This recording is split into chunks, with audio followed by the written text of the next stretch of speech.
Good morning.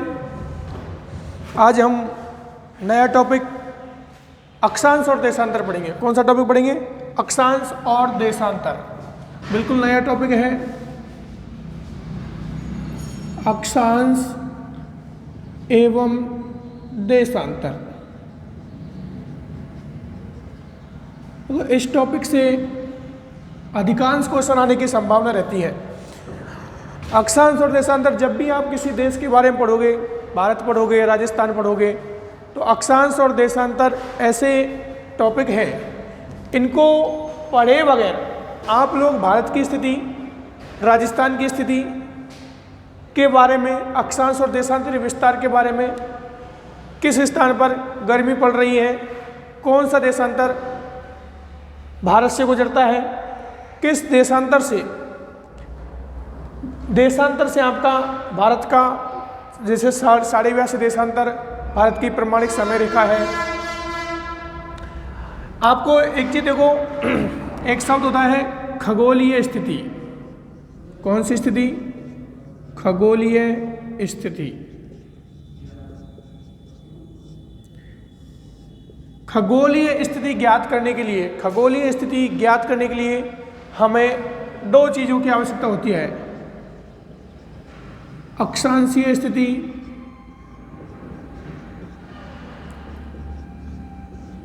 Plus देशांतरीय स्थिति।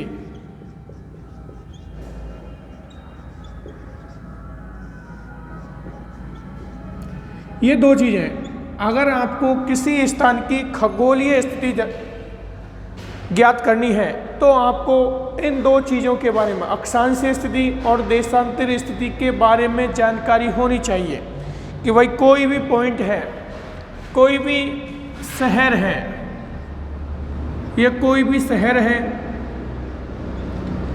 इस शहर की खगोलीय स्थिति क्या है। तो खगोलीय स्थिति ज्ञात करने के लिए आपको एक तो अक्षांश पता होना चाहिए और एक देशांतर पता होना चाहिए। अक्षांश और देशांतर, जब किसी शहर की आपको खगोलीय स्थिति ज्ञात करनी है तो आपको दोनों बिंदु पता होना चाहिए, अक्षांश और देशांतर। क्लियर? दूसरा एक होती है भौगोलिक स्थिति। कौन सी स्थिति? भौगोलिक स्थिति। भौगोलिक स्थिति ज्ञात करने के लिए आपको, ये तो खगोलीय स्थिति ज्ञात करने के लिए कि कोई, जैसे भारत है कि भारत कितने अक्षांश से कितने देशांतर के मध्य स्थित है, तो उसको ज्ञात करने के लिए आपको अक्षांश और देशांतर आना जरूरी है। क्लियर? और उसके बाद अगर किसी स्थान की भौगोलिक स्थिति ज्ञात करनी है तो भौगोलिक स्थिति ज्ञात करने के लिए उसके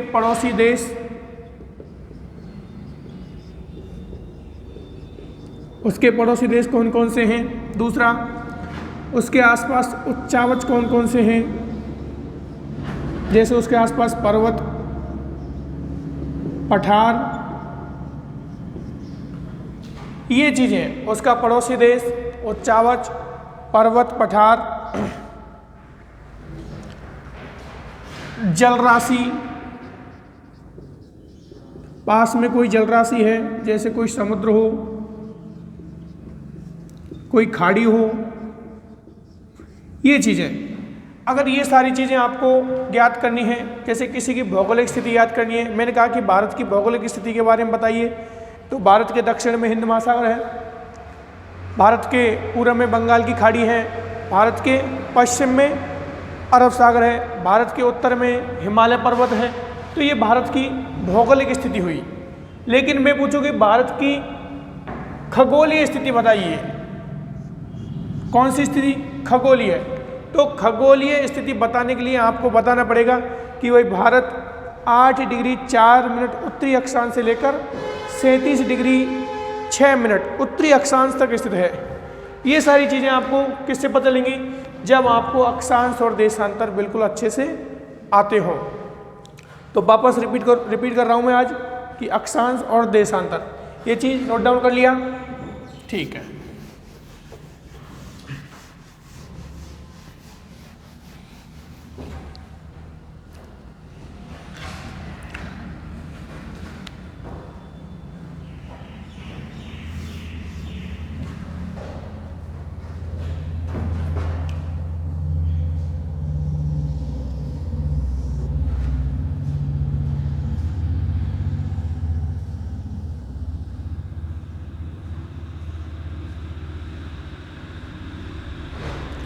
ये आपने पृथ्वी को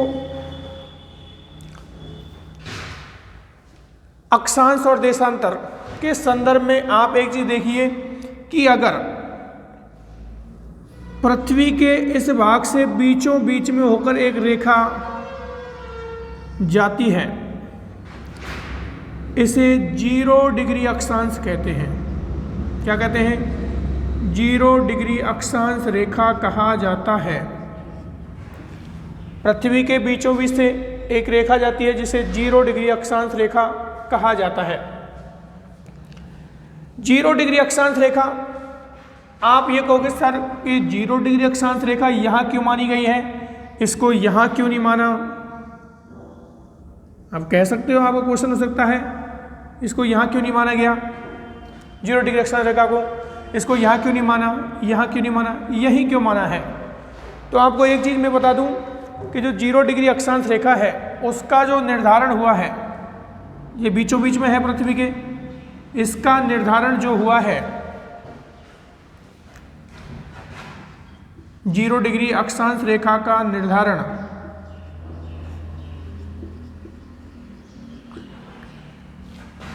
प्राचीन काल में ध्रुव तारा, कौन सा तारा? ध्रुव तारा, जो कि हमेशा उत्तर दिशा ज्ञात करने के काम आता है।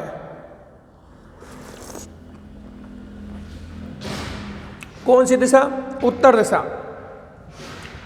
ध्रुव तारे का आपतन कोण, ध्रुव तारे का आपतन कोण जिस पृथ्वी के जिस स्थान पर जितने डिग्री का आपतन कोण बनाता है वह स्थान उतने ही डिग्री की अक्षांश रेखा कहलाएगी।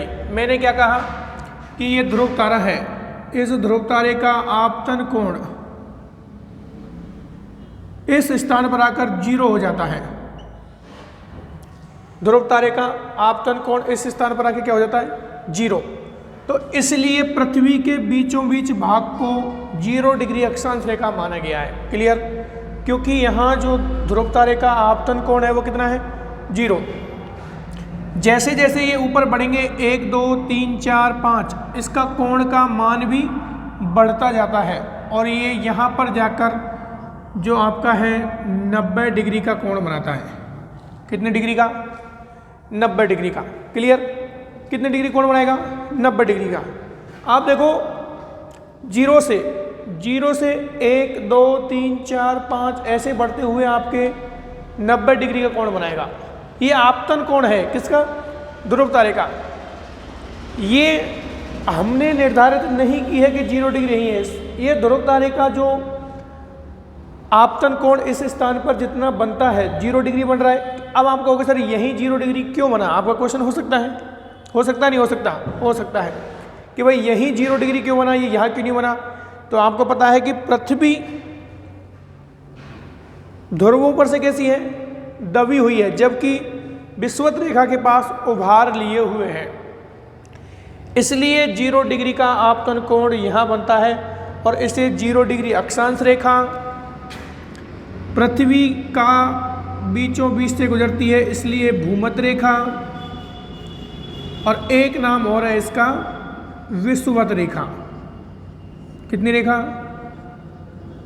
विषुवत रेखा। 0 डिग्री अक्षांश रेखा, भूमध्य रेखा, विषुवत रेखा। ये चीज क्लियर? जैसे आप जाओगे 0 डिग्री अक्षांश रेखा से जब दक्षिण की तरफ जाते हो तो यहां पर आपके 90 डिग्री,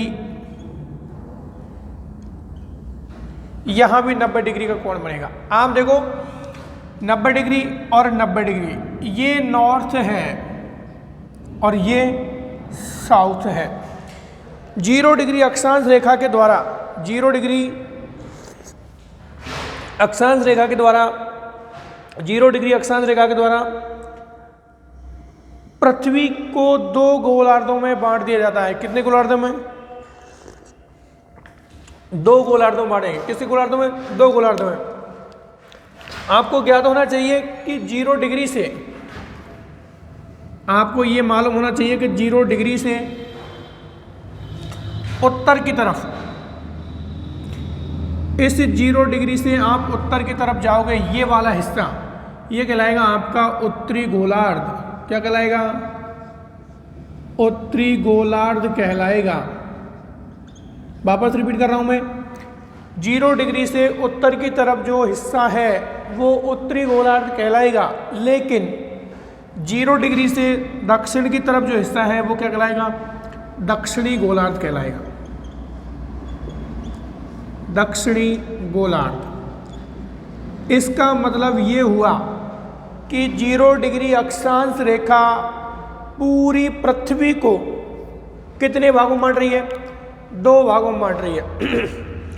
ये उत्तरी गोलार्ध और ये दक्षिणी गोलार्ध।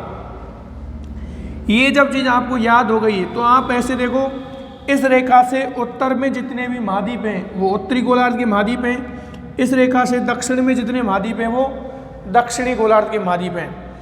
इस रेखा को इंग्लिश में इक्वेटर लाइन भी बोलते हैं। कई बार आ जाता है इक्वेटर लाइन, तो इंग्लिश टर्म भी याद करके चलनी है आप लोगों को, नोट डाउन भी करना है साथ साथ में। यहां तक मुझे लगता है कि आपको कोई समस्या नहीं होगी। अब बात करें, यहां पर एक रेखा खींची गई है जिसका नाम है 23.5 डिग्री नॉर्थ, और एक रेखा यहां पर है जिसका नाम है 66.5 डिग्री नॉर्थ। सेम कंडीशन इधर है, 23.5 डिग्री साउथ और 66.5 डिग्री साउथ। अब एक चीज देखिए, ये जो रेखा है इसको तो हम बोलते हैं कर्क रेखा। कौन सी रेखा? कर्क रेखा बोलते हैं। 23.5 डिग्री नॉर्थ, जब भी बात आए तो आपको कर्क रेखा बोलना है। 66.5 डिग्री नॉर्थ, इसे बोलते हैं हम आर्कटिक रेखा। कौन सी रेखा? आर्कटिक रेखा बोला जाता है। 23.5 डिग्री कर्क रेखा, 66.5 डिग्री आर्कटिक रेखा। 23.5 डिग्री दक्षिणी अक्षांश रेखा को मकर रेखा बोलते हैं। क्या बोलते हैं? मकर रेखा। और इसको बोलते हैं अंटार्कटिक रेखा।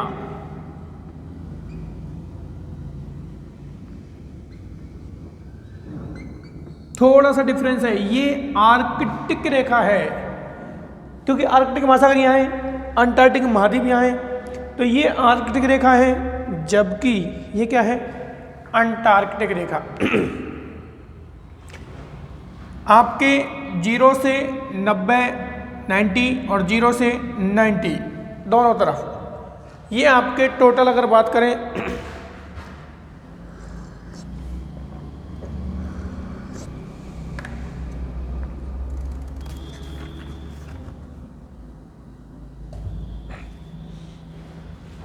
ये चीज आपको, फिर 0 डिग्री अक्षांश रेखा से उत्तर जाओगे तो एक रेखा है कर्क रेखा, एक आर्कटिक रेखा, मकर रेखा, अंटार्कटिक रेखा, और ये नॉर्थ पोल। आपको विशेष ध्यान रखना है इसके संदर्भ में, जो मैं आज आपको पहली बार बता रहा हूँ इसके संदर्भ में विषय, ये जो स्थिति है वो नॉर्थ पोल भौगोलिक ध्रुव है। कौन सा ध्रुव है? भौगोलिक ध्रुव। इस चीज को याद रख लेना। उत्तरी ध्रुव तो सही है ही सही, लेकिन उत्तर का है उत्तरी भौगोलिक ध्रुव है ये। क्यों? क्योंकि 90 डिग्री नॉर्थ जो है वो उत्तरी भौगोलिक ध्रुव है, ना कि उत्तरी ध्रुव। उत्तरी ध्रुव 2 प्रकार से है, भौगोलिक ध्रुव है और चुंबकीय ध्रुव। इसलिए हम इसको उत्तरी भौगोलिक ध्रुव संज्ञा देंगे। कितने डिग्री को? 90 डिग्री उत्तरी अक्षांश को। 90 डिग्री दक्षिणी अक्षांश को हम संज्ञा देंगे दक्षिणी भौगोलिक ध्रुव। दक्षिणी भौगोलिक ध्रुव। ये चीज क्लियर हो रही है नहीं हो रही है आपकी कि भाई ये जो 90 डिग्री उत्तरी अक्षांश है ये उत्तरी भौगोलिक ध्रुव, 90 डिग्री दक्षिणी अक्षांश है, ये दक्षिणी भौगोलिक ध्रुव, चुंबकीय ध्रुव डिफरेंस है इनका, चुंबकीय ध्रुव 11 डिग्री के डिफरेंस पर है और इधर भी चुंबकीय ध्रुव 11 डिग्री के डिफरेंस पर है। लेकिन 90 डिग्री साउथ और उत्तर दोनों की बात करें तो ये उत्तरी भौगोलिक ध्रुव है, ये दक्षिणी भौगोलिक। आपको ये चीज़ तो क्लियर होनी ही चाहिए। कभी भी क्वेश्चन आ सकता है कि उत्तरी भौगोलिक ध्रुव कितने डिग्री अक्षांश पर है, तो 90 डिग्री, और चुंबकीय भौगोलिक ध्रुव तो 90 डिग्री में से -11 करेंगे तो आपको 79 डिग्री आएगा। कितने डिग्री? 70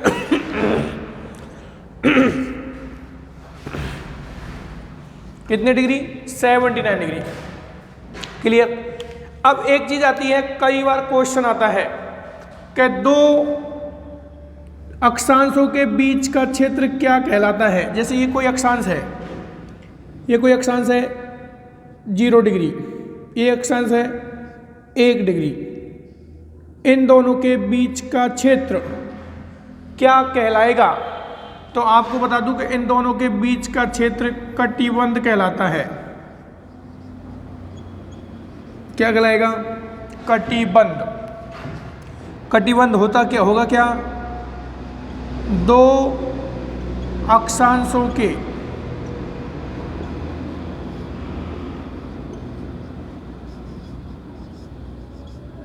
बीच का क्षेत्र,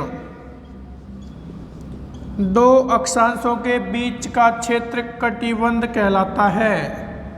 ये क्वेश्चन कई बार आता है कि दो अक्षांशों के बीच का क्षेत्र कटिबंध कहलाता है। क्वेश्चन कैसे आता है? कटिबंध क्या होता है? तो क्या होगा? दो अक्षांशों के बीच का क्षेत्र क्या होगा? कटिबंध होगा। क्लियर? कटिबंध। अब आप बोलोगे सर पूरे विश्व पर कटिबंध कितने हैं? अगर पूरे विश्व पर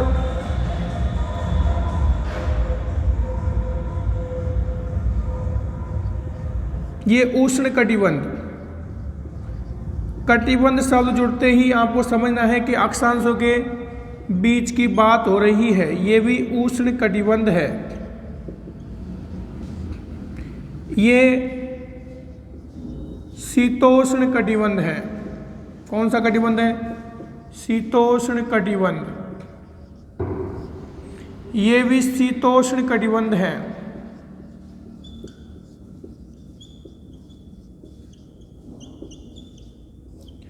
ये शीत कटिबंध है।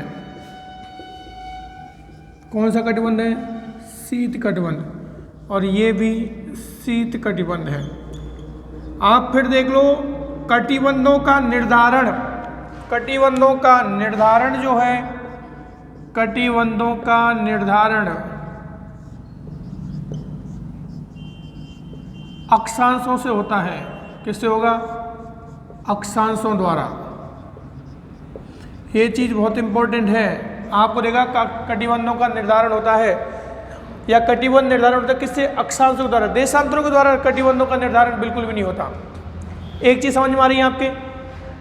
उष्ण कटिबंध, ये उष्ण कटिबंध आपका 23.5 डिग्री से 23.5 के मध्य रहेगा। ये उष्ण कटिबंध की स्थिति है। जैसे आप शीतोष्ण कटिबंध की बात करोगे तो शीतोष्ण कटिबंध आपके 23.5 से 66.5 डिग्री के मध्य होगा। कितने डिग्री से? 23.5 से 66.5 के मध्य शीतोष्ण कटिबंध। इधर भी शीतोष्ण कटिबंध है आपके दक्षिणी गोलार्ध में। ये भी 23.5 डिग्री दक्षिणी अक्षांश से 66.5 डिग्री दक्षिणी अक्षांश। शीत कटिबंध की स्थिति आपके 66.5 डिग्री से कितने डिग्री से? 66.5 डिग्री से 90 डिग्री। इधर भी 66.5 डिग्री से 90 डिग्री किसकी स्थिति है? शीत कटिबंध की। यहाँ तक आपको कोई समस्या नहीं होनी चाहिए, क्योंकि आपको उष्ण कटिबंध 0 से 23.5, 23.5 से 66.5 शीतोष्ण कटिबंध, और 23.5 से 66.5 इधर फिर शीतोष्ण कटिबंध, 66.5 से 90 और 66.5 से 90 ये भी आपके शीत कटिबंध। उसके बाद अब बात आती है कि भाई जो अक्षांश हैं उसमें एक शब्द आता है, ये जितने भी अक्षांश हैं इनके मध्य की दूरी, अक्षांशों के मध्य की दूरी भाई ये चीज़, दो अक्षांशों के मध्य की दूरी अगर सामान्य दृष्टि से देखें तो इतनी आती है। दो अक्षांशों के मध्य की दूरी 111.13 किलोमीटर। ये हर जगह आपको बुक्स में लिखा हुआ मिलेगा कि दो अक्षांशों के बीच की दूरी कितनी है, 111.13 किलोमीटर। ये चीज़, लेकिन आप इसे निकालोगे कैसे? तो एक चीज़ देखो, पृथ्वी की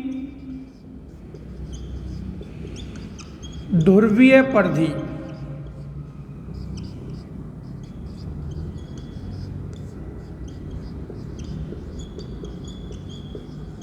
चालीस 4008 किलोमीटर है। कितने किलोमीटर है? 40,008 किलोमीटर है। ये चीज समझ में, ध्रुवीय परिधि कितनी है? 40,008। अब आप कहोगे सर ध्रुवीय परिधि का और अक्षांशों से क्या लेना देना?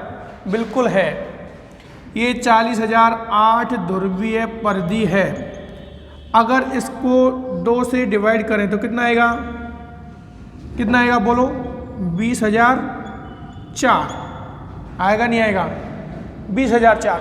इसका मतलब क्या हुआ कि हमने पूरी ध्रुवीय परिधि, जैसे ये आपका कोई भी गोल चीज है, जैसे ये बोतल है अपने, आप देखिए मैंने क्या कहा, इसकी ध्रुवीय परिधि इस स्थान से लेकर और यहाँ तक चारों तरफ से कितनी है? 40,008 है। अगर मैं इसको 2 भागों में डिवाइड कर दूं, कितने भागों में? 2 भागों में, तो एक साइड की आ जाएगी ना, केवल एक साइड की। तो एक साइड की परिधि कितनी आई? 20,004। ये संपूर्ण परिधि तो कितनी है? 40,008। अगर इसको एक साइड से देखें तो कितनी आएगी?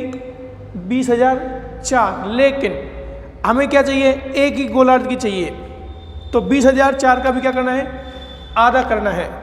एक ही गोलार्ध की चाहिए तो 20,004 में फिर 2 का डिवाइडेशन करो, कितना आएगा बोलो?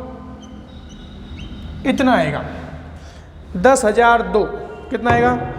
10,002 आएगा। एक बार वापस रिपीट करता हूं मैं आपको, इसको समझो एक बार। ये अपनी पृथ्वी है। इस पृथ्वी के उत्तरी ध्रुव से और दक्षिणी ध्रुव के चारों तरफ ये परिधि है, कितनी है? 40,008। ये पूरी तरफ इधर यूं, बिल्कुल यूं। अब मैं कहता हूं कि यहां से यहां तक, केवल यहां से यहां तक, ये पर हिस्सा छोड़ दो, तो ये हिस्सा यहां से यहां तक कितना रहेगा? 20,004। अब मैं कह रहा हूं कि ये हिस्सा आपका, ये जो हिस्सा था ये वाला, ये पूरा ये हिस्सा है, यहां से लेकर यहां तक कितना है? 20,004 है। हमें कितना ज्ञात करना है? यहां से इस स्थान का, यहां से यहां भी ज्ञात कर सकते हैं, कोई इशू नहीं है, लेकिन हमें यहां से यहां कितना आया? 10,002। 10,002 में आप भाग लगाओ 90 का। कितने का भाग लगाओ? 90 का भाग लगाओ। 10,002 में आप भाग लगाओ 90 का, कितना आएगा? 10,002 में 90 का भाग लगाइए आप, तो आपको ये दूरी निकल के आएगी 111.13 किलोमीटर। शायद मेरे अकॉर्डिंग आपको समझ में आना चाहिए कि 111.13 आया कहाँ से। इस स्थान से लेकर, एक बार वापस देख लो, ये आपका साउथ पोल और ये नॉर्थ पोल। मैं कह रहा हूं इस स्थान से लेकर यहां तक की दूरी, ये जो है ये दूरी कितनी है? 20,004 है। 20,004 होगी, क्योंकि ये फ्रंट दिख रहा है आपको, फ्रंट भी 20,004 का होगा। आपका फ्रंट 20,004, जैसे मेरा यहाँ से यहाँ तक फ्रंट 20,004 का है, तो बैक साइड भी 20,004 किलोमीटर की होगी। 20,004। अब आप बताओ, मैं कह रहा हूँ इस ध्रुव से और इस ध्रुव के मध्य कितने अक्षांश हैं? 180 अक्षांश हैं। कितने अक्षांश हैं? ये तो है 20,004 और अक्षांश कितने हैं? 180। तो आप इसको भाग लगाओगे तो 111.13 किलोमीटर आएगा। क्लियर? ये चीज़ समझ में चाहिए। तो आपको 2 अक्षांशों के बीच की दूरी याद हुई? 2 अक्षांशों के बीच की, ये कैलकुलेशन ज्ञात करनी है आपको, कोई भी दिमाग नहीं लगाना बिल्कुल भी। इसमें आपका एक क्वेश्चन भी सॉल्व, दूसरा क्वेश्चन भी सॉल्व हो रहा है कि पृथ्वी की ध्रुवीय परिधि कितनी है? 40,008 किलोमीटर। एक क्वेश्चन ये भी सॉल्व हो रहा है आपका इससे। क्लियर? 2 अक्षांशों के मध्य की दूरी 111.13 13 किलोमीटर है। ठीक है, आगे दो अक्षांशों के बीच का क्षेत्र कटिबंध कहलाता ही है। आगे एक शब्द और लिखो आप, एक शब्द आता है सह अक्षांश।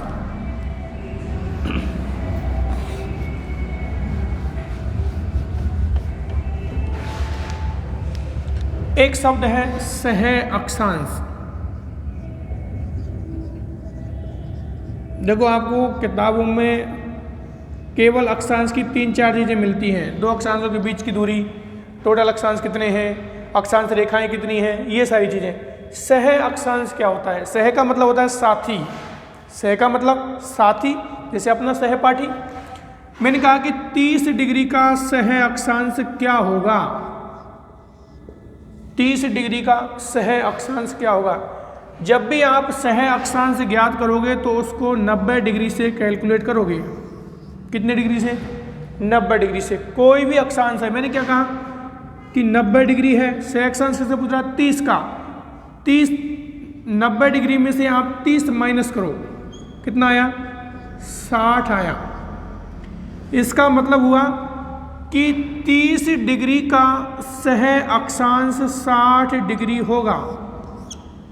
लेकिन यहाँ सबसे इंपॉर्टेंट बात आपको ये याद रखनी है कि सह अक्षांश के साथ नॉर्थ और साउथ नहीं जुड़ते। वो आपको यह एग्जामिनर यही कंफ्यूजन करेगा।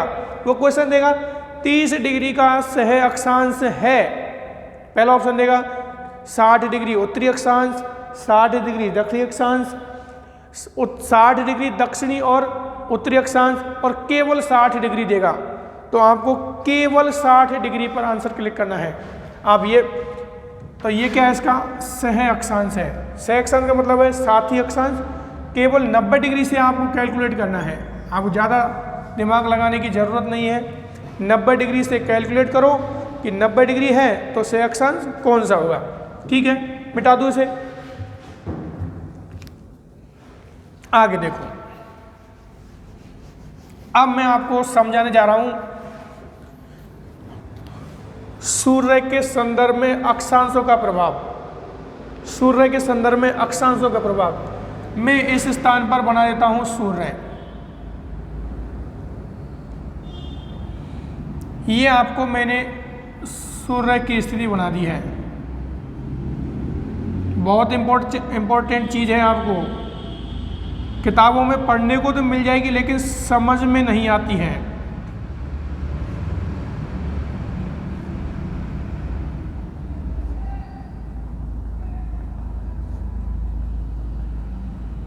ये सूर्य की स्थिति है।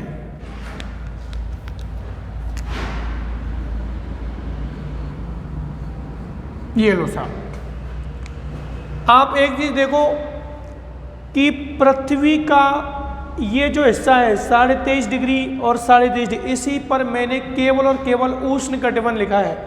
यहाँ क्यों नहीं लिखा और यहाँ क्यों नहीं लिखा? इसका जवाब ये सूर्य देगा। भाई आप देखो कि सूर्य की जो गति है, सूर्य इधर 23.5 डिग्री और इधर 23.5 डिग्री। सूर्य की गति से मतलब सूर्य की जो किरणें हैं, सूर्य की किरणें इन स्थानों पर सीधी पड़ती हैं। इन स्थानों पर सीधी पड़ती हैं सूर्य की किरणें। बाकी और पृथ्वी पर जितने भी स्थान हैं वहाँ सूर्य की किरणें तिरछी पड़ती हैं। क्या पड़ती हैं? तिरछी पड़ती हैं। सूर्य की किरणें इस स्थान पर सीधी पड़ती हैं। 23.5 डिग्री उत्तरी अक्षांश कर्क रेखा और इधर मकर रेखा। इनसे ऊपर सूर्य की किरणें इस स्थान से लेकर इस स्थान तक और इस स्थान से लेकर इस स्थान तक सूर्य की किरणें हमेशा तिरछी रहती हैं। अभी कौन सा महीने चल रहा है? फरवरी का महीना चल रहा है। फरवरी का महीना चल रहा है और फरवरी के बाद क्या आएगा? मार्च। तो एक तारीख याद करनी है आपको, 21 मार्च। और 23 सितंबर, ये 2 तारीख याद करनी है। और इसके साथ में याद रखना है विषुव शब्द। क्या रखना है?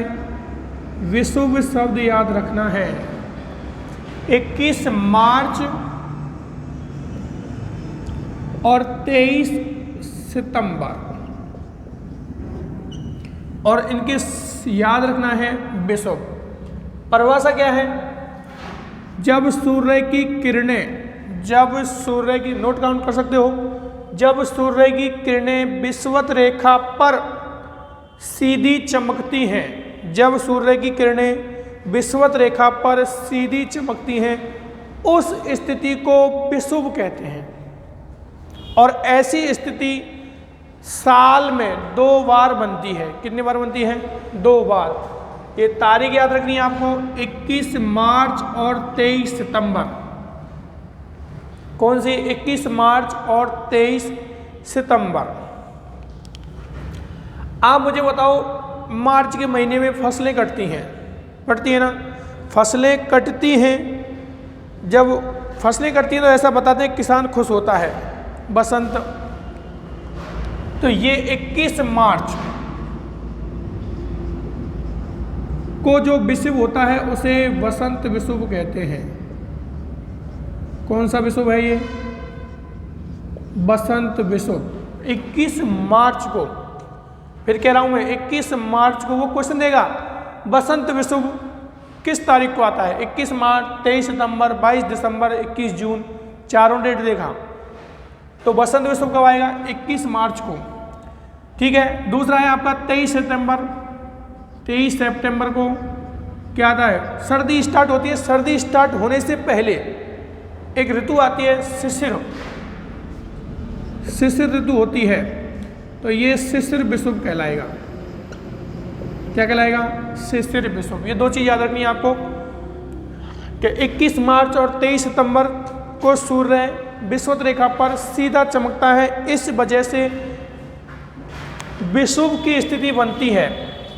ये आप फिर याद रखो, 21 मार्च और 23 सितंबर, और ये क्या है? विषुव होगा। इनको क्या होगा? विषुव। 21 मार्च को बसंत विषुव, 23 सितंबर को शिशिर विषुव। कोई डाउट? उसके बाद में आपने कहा सर 21 मार्च डेट ले ली हमने। 21 मार्च के बाद में सूर्य दक्षिणायन जाता है। दक्षिणायन का मतलब विषुवत रेखा से दक्षिण की तरफ जाएगा। तो ये रेखा है आपके यहाँ पर मकर रेखा। कौन सी रेखा है? मकर रेखा। मार्च, सितंबर, 21 सितंबर। अब देखो, मार्च के बाद में अप्रैल, मई और जून आया, और इधर सितंबर के बाद में जुलाई, अगस्त, सितंबर, अक्टूबर, नवंबर, दिसंबर आया। सितंबर के बाद में क्या आया? दिसंबर। तो ये हो गए यहाँ पर 22 दिसंबर। 23 सितंबर के बाद में सूर्य दक्षिण की तरफ दक्षिणायन जाता है, और 22 दिसंबर को, कितनी तारीख को? 22 दिसंबर को यह कहाँ चमकता है? मकर रेखा पर सीधा चमकेगा।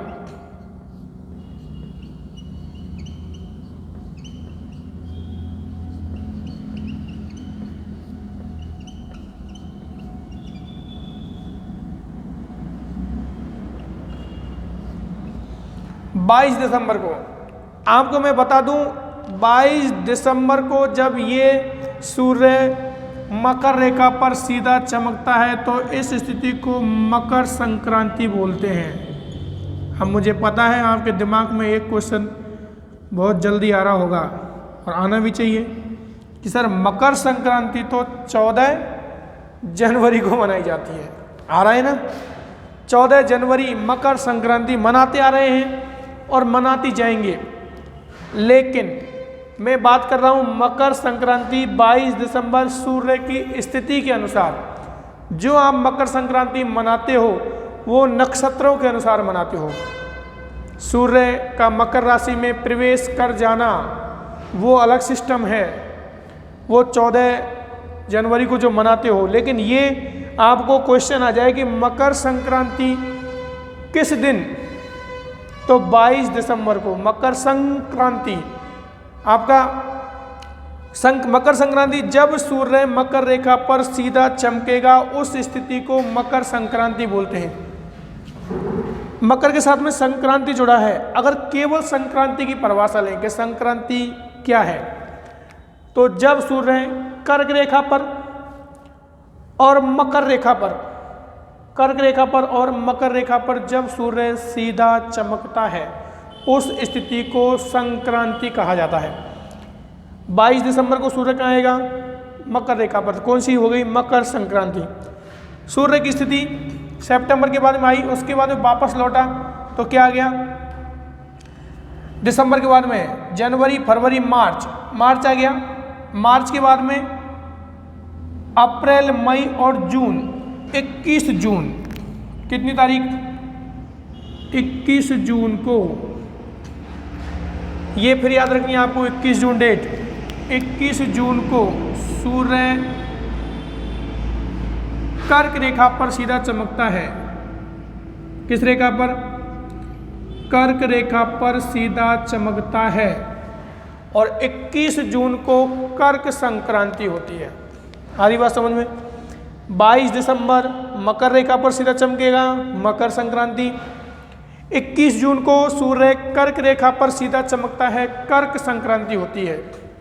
अब मेरा आप लोगों से एक क्वेश्चन है कि जून के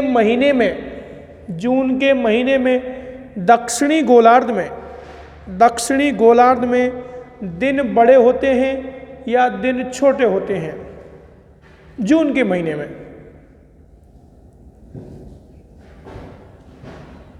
जून के महीने की बात कर रहा हूं मैं।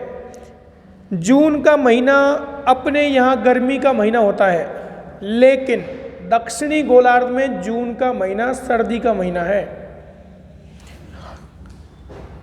जून का महीना अपने यहाँ गर्मी का है, लेकिन दक्षिणी गोलार्ध में जून का महीना सर्दी का महीना है। इसको ऐसे समझो, जैसे मैंने कहा कि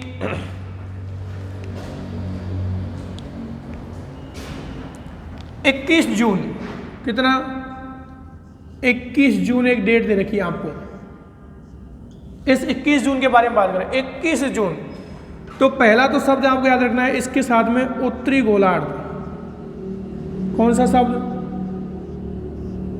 उत्तरी गोलार्ध में 21 जून को सबसे बड़ा दिन होता है। सबसे बड़ा दिन एवं सबसे छोटी रात।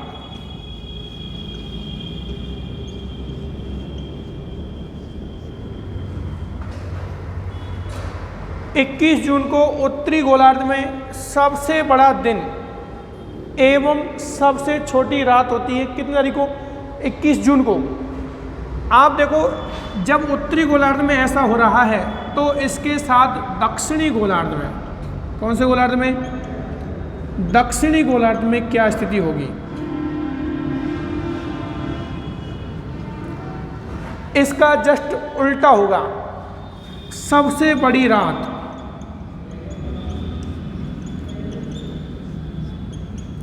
सबसे बड़ी रात और सबसे छोटा दिन।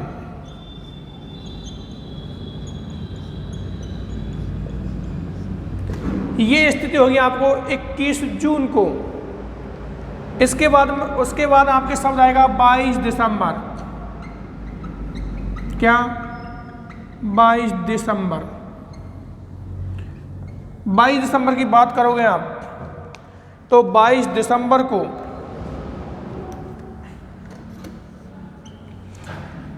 उत्तरी गोलार्ध की बात कर रहे हैं हम। किसकी? उत्तरी गोलार्ध की। तो उत्तरी गोलार्ध में क्या होगा? सबसे छोटा दिन।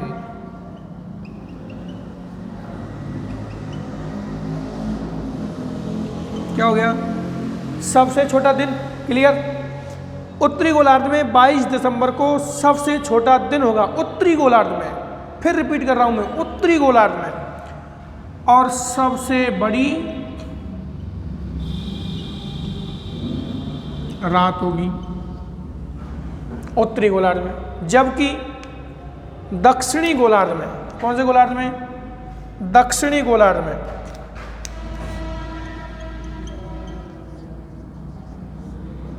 दक्षिणी गोलार्ध की बात करें, 22 दिसंबर की बात कर रहे हैं हम, किसकी? 22 दिसंबर की। तो दक्षिणी गोलार्ध में 22 दिसंबर को सबसे बड़ा दिन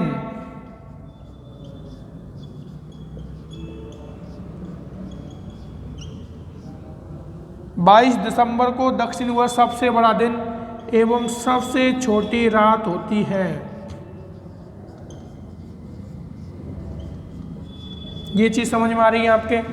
सबसे बड़ा दिन और सबसे छोटी रात 22 दिसंबर को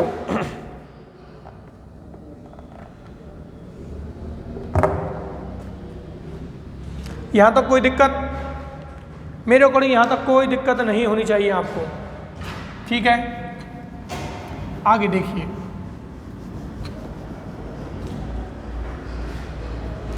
आगे बात करें हम लोग, अगर इसकी थोड़ा सा आगे और जिक्र करते हैं इन चीज़ों का, तो आप देखो ये जो अक्षांश है, वापस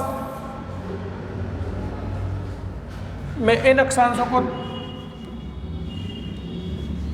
कुछ चीज़ें और आप क्लियर करिए।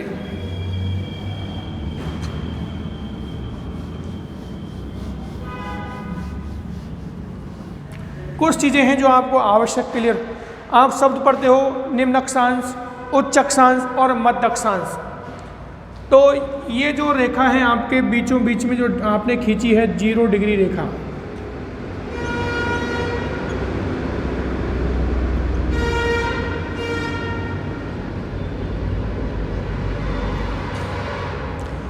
इस रेखा से आप अगर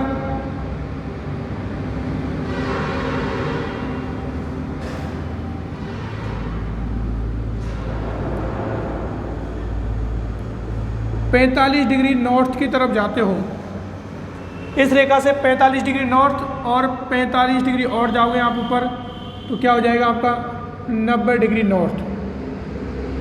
ये चीज़ें आपको क्लियर होना जरूरी है। जब भी आप पढ़ते हो तो कहीं आता है कि आपके सर ये निम्न अक्षांश में है, और कई जगह लिखा आता है कि उच्च अक्षांश में है, कई जगह आता है कि मध्य अक्षांश में है। तो ये जो 0 डिग्री से आपके 45 है, इसको आप निम्न अक्षांश बोलोगे। क्या बोलोगे? निम्न अक्षांश। और ये बोले जाएंगे उच्च अक्षांश। क्या बोले जाएंगे? उच्च अक्षांश। 0 डिग्री से 45 डिग्री के मध्य जो है वो निम्न अक्षांश है। दोनों तरफ काउंट होंगे, इधर भी आपके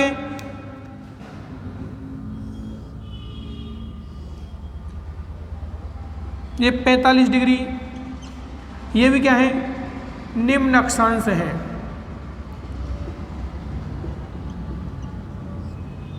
और ये भी इधर क्या है?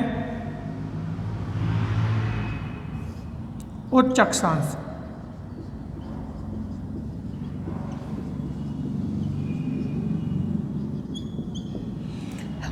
निम्न अक्षांश और उच्च अक्षांश। लेकिन कई बार आपको एक शब्द और मिल जाता है, मध्य अक्षांश। जब भी आप मध्य अक्षांश की बात करो तो आपको 30 का डिवाइडेशन करना है। 30 डिग्री नॉर्थ और 30 डिग्री साउथ, और यहाँ से 60 डिग्री नॉर्थ, और इधर भी 60 डिग्री साउथ, और इधर फिर 90 डिग्री नॉर्थ, और इधर फिर 90 डिग्री साउथ। ये तो नॉर्मल डिवाइडेशन है कि निम्न अक्षांश है, ये उच्च अक्षांश है। लेकिन कई बार क्वेश्चन ऐसे भी आ जाता है कि भाई मध्य अक्षांश, निम्न अक्षांश और उच्च अक्षांश। तो ये तो है आपके उच्च अक्षांश। मेरे हिसाब से आपको समस्या नहीं होनी चाहिए। 60 डिग्री से 90 डिग्री के मध्य कितने हैं? उच्च अक्षांश। 30 से 60 के मध्य हैं मध्य अक्षांश। कौन से अक्षांश है? मध्य। और 30 से 0 के मध्य क्या है? निम्न अक्षांश। कौन है? निम्न अक्षांश, ये भी क्या होगा, निम्न अक्षांश होगा। और ये आपका मध्य अक्षांश, और ये क्या होगा आपका उच्च अक्षांश। जब भी मैं आपको विश्व पढ़ाऊंगा आगे, या फिर भारत का भूगोल पढ़ोगे आप, तो मैं विश्व के संदर्भ में आपको बोलूँगा कि मध्य अक्षांशों में अधिकांश मरुस्थल पाए जाते हैं। मध्य अक्षांशों में अधिकांश मरुस्थल पाए जाते हैं। तब आपके दिमाग में ये चीज़ क्लिक होनी चाहिए कि सर का इंटेंशन 30 डिग्री से 60 डिग्री नॉर्थ एंड साउथ की बात कर रहे हैं। किसने डिग्री से? 30 डिग्री से नॉर्थ एवं साउथ की बात कर रहे हैं। अगर आपके मध्य अक्षांश की बात आ रही है तो मैं कहूँगा कि निम्न अक्षांश का जिक्र आते ही आपके दिमाग में 0 डिग्री से 45 डिग्री और 0 डिग्री से 45 डिग्री क्लिक होना चाहिए, अगर सामान्य भाषा में देखें तो। लेकिन अगर प्रॉपर डिवाइडेशन देखना है आपको, तो प्रॉपर डिवाइडेशन 0 से 30 के मध्य निम्न अक्षांश है, 30 से 60 के मध्य अक्षांश, 0 से 30 के मध्य निम्न अक्षांश, 0 से और 30 से 60 के मध्य दोनों गोलार्धों में मध्य अक्षांश, और 60 से 90 के मध्य दोनों गोलार्धों में क्या होगा, उच्च अक्षांश होगा। ये चीज़ क्लियर होनी चाहिए। अक्षांशों के संदर्भ में बहुत सारी चीज़ें ऐसी हैं भाई। अक्षांश, अब मैंने क्या कहा आपसे, मैंने एक चीज़ कही कि कोई भी विश्व का कोई भी स्थान 35 डिग्री अक्षांश पर है तो वो है किस अक्षांश पर होगा, मध्य अक्षांश पर होगा। क्लियर? ठीक है।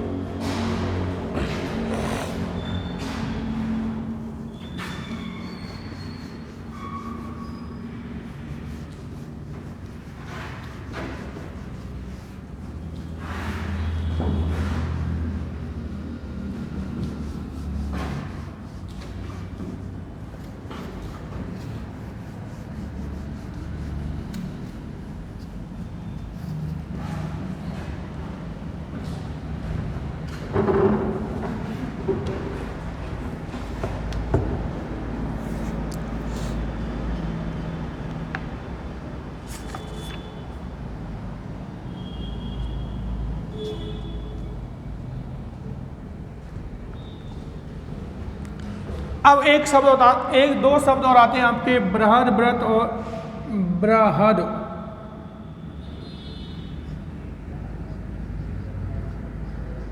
व्रत, दूसरा है निम्न या लघु व्रत।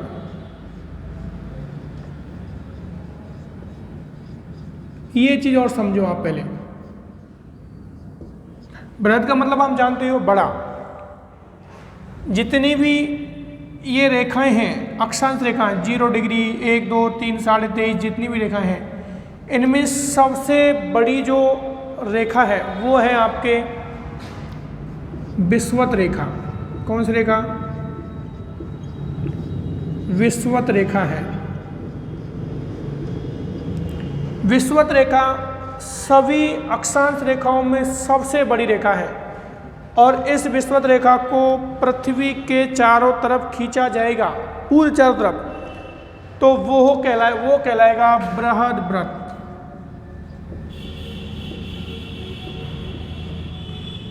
तो बृहद व्रत कौन है? विषुवत रेखा। आप फिर याद रखना, बृहद व्रत 0 डिग्री अक्षांश रेखा को कहते हैं। केवल यही बृहद व्रत है पूरे ग्लोब पर, बाकी और कोई रेखा बृहद व्रत में सम्मिलित नहीं होती। बाकी सभी रेखाएं किस में आएंगी? निम्न या लघु व्रत में। 0 डिग्री अक्षांश रेखा क्या है? बृहद व्रत है। बाकी जो रेखाएं वो कितनी आएंगी? लघु व्रत। तो ये चीज़ आपको बहुत इंपॉर्टेंट याद रखनी है कि 0 डिग्री अक्षांश रेखा को बृहद व्रत कहा जाता है। बाकी सभी अक्षांश रेखाओं को क्या कहते हैं?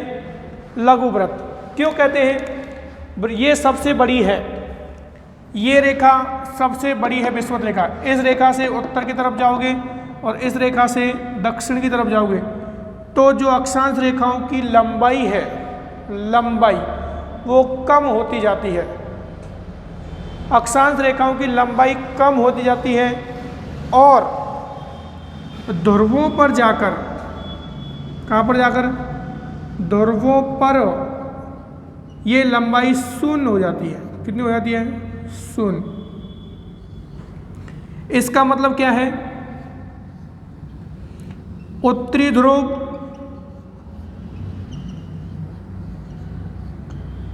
और दक्षिणी ध्रुव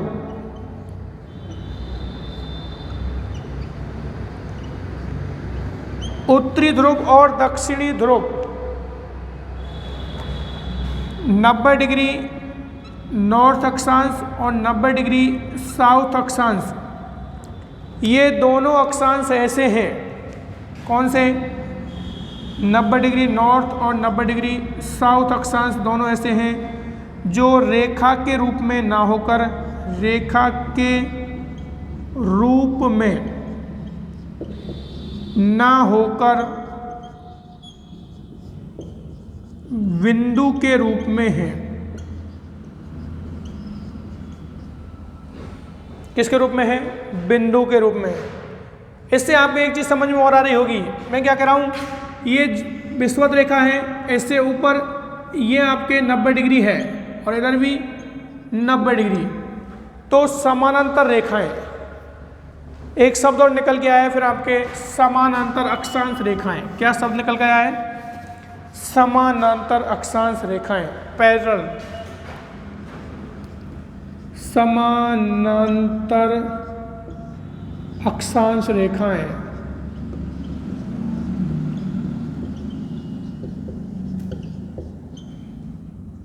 ये क्वेश्चन खूब आता है, समानांतर अक्षांश रेखाओं की संख्या कितनी है? तो आपको 179 करना है आंसर। कितना करना है? 179। मैं बता देता हूं क्यों करना है। क्योंकि आपके 181 अक्षांश बिंदु हैं। अक्षांश 181, 0 0 प्लस 90 प्लस 90 कितने हो गए? 181। हुए नहीं हुए? 181। 181 मैंने कहा कि दो जो ध्रुव हैं वो बिंदु के रूप में हैं। किसके रूप में है? बिंदु के रूप में। तो 181 में से माइनस करेंगे कितना? 2। कितना आएगा? 179 आएगा। कितना आएगा? 179। ये 2 क्यों माइनस किया? यहां लिख सकते हो ध्रुव